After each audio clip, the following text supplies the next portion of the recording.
Agashimwe ndavuga agashimwe ka Hipipo kuva mu gihugu ca Uganda. Agashimwe ka Hipipo aho yafashe indege.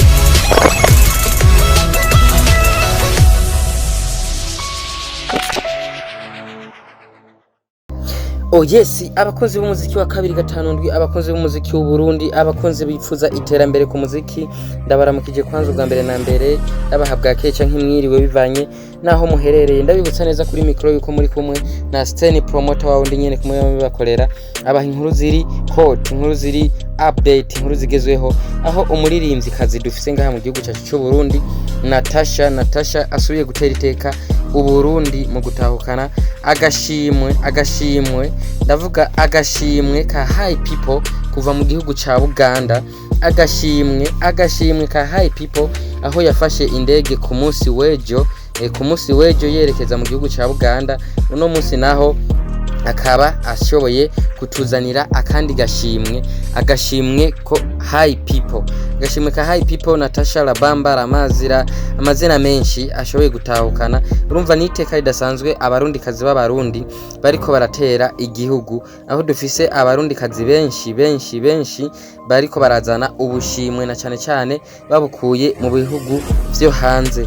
Turumva rero numunezero kuri wewe twavuga ukunda umuziki w'u Burundi wafashije Natasha kugira ashobore kuronka kano gashimwe.